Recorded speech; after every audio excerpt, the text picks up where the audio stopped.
Now is the time to Draeger up. The proper way to clean and disinfect your SCBA once you get back to your agency or your firehouse is to first select the proper PPE, whether it be safety glasses, goggles, respiratory protection, gloves, and even possibly a Tyvek suit or other personal protective equipment. On the PSS 7000, there's 4 dot connectors or snap connectors on the shoulder straps. So we'll undo those 4.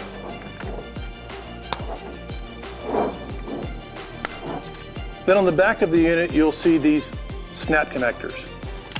So the snap connectors push in and then push down on the harness towards the back frame. That removes the connector. And then what we call the dog bone at the bottom. Turn that, push that in through. That removes that shoulder. Same thing on the other side.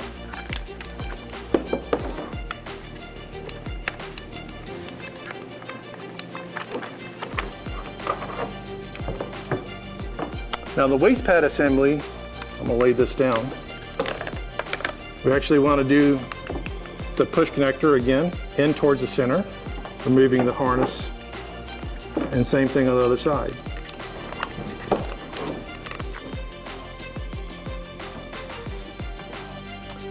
So after that, we've actually removed our entire harness assembly from either the PSS 7000 or the PSS 5000. Now once we've completely removed the harness assembly, we can then remove our hoses to get a very deep cleaning on the back frame itself, to get in all the creases and crevices of the back frame. Make sure your components are then separated and laid out and ready for proper cleaning. Now in our instructions for use, we recommend the Spurrier 1008 mild cleaning solution. This is a 1/4 ounce per 1 gallon of water.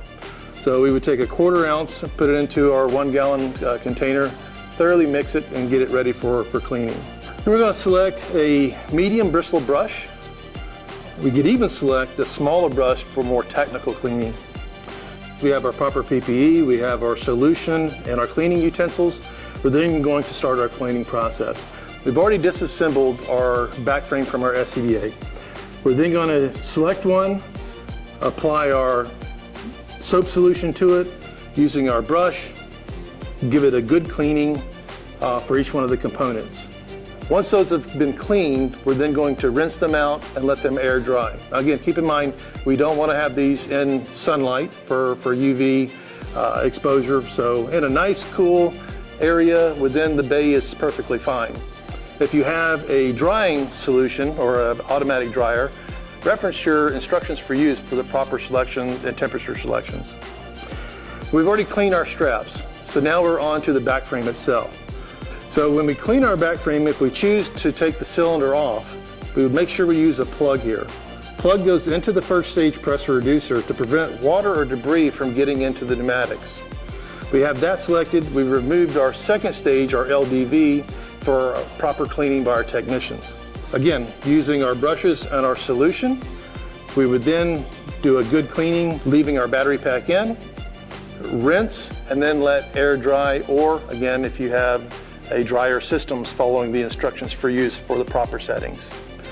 We can externally clean the LDV here, but if we do anything internal to that, we obviously want to have a technician do a test on that to make sure that it's flowing properly. Okay, we cleaned everything, we put it back in service, we're ready to go back to work, so go Draeger up.